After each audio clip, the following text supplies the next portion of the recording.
ఈరోజు నా డాక్యుమెంట్స్ని through Indian post office నేను జర్మన్ పంపుతున్నా. ఇక్కడికి వచ్చే ముందే నేను వేరే డెలివరీ పార్ట్నర్ DTDC వాళ్ళని కూడా కలిసా. వాళ్ళు నాకు 2600 చెప్పారు అమౌంట్, అండ్ డెలివరీ టైమింగ్ వచ్చి 3 to 4 days అన్నారు.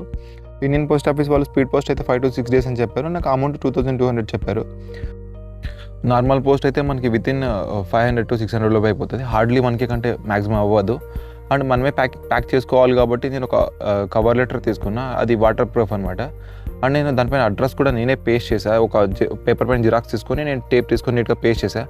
అండ్ డాక్యుమెంట్స్ కూడా మనకి వియర్ అండ్ టియర్ అవ్వద్దు, మనకి హ్యాండ్లింగ్లో ఖరాబ్ అవ్వద్దు అని చెప్పి నేను ఒక A4 కవర్ తీసుకొని అందులో కార్డ్బోర్డ్ పెట్టి కార్డ్బోర్డ్ పైన నా డాక్యుమెంట్స్ పెట్టా. అంటే నలిగిపోకుండా డాక్యుమెంట్స్ ఉండవు నీకు ట్రావెల్ హ్యాండ్లింగ్లో. అండ్ ఇవన్నీ మనకి కార్డ్బోర్డు, A4 కవర్ లెటర్ మొత్తం మనకి నార్మల్ ఏ బుక్ స్టోర్లో అయినా దొరుకుతాయి. ఈజీగా మీరు ఫైండ్ అవుట్ చేయొచ్చు అనమాట. అండ్ నాకు ఈ ప్రాసెస్ మొత్తం కంప్లీట్ అవ్వడానికి అంటే పోస్ట్ చేయడానికి నాకు వితిన్ హార్డ్లీ 10 to 15 minutes లోపే కంప్లీట్ ప్రాసెస్ అయిపోయింది. అండ్ ఎక్స్పీరియన్స్ మంచిగా అనిపించింది పోస్ట్ ఆఫీస్లో. అండ్ జర్మన్కే కాకుండా వేరే కంట్రీస్ కూడా ఇండియన్ స్పీడ్ పోస్ట్లో ఎంత టైం పడుతుందని ఒక నోటీస్ పెట్టాడు చూడండి.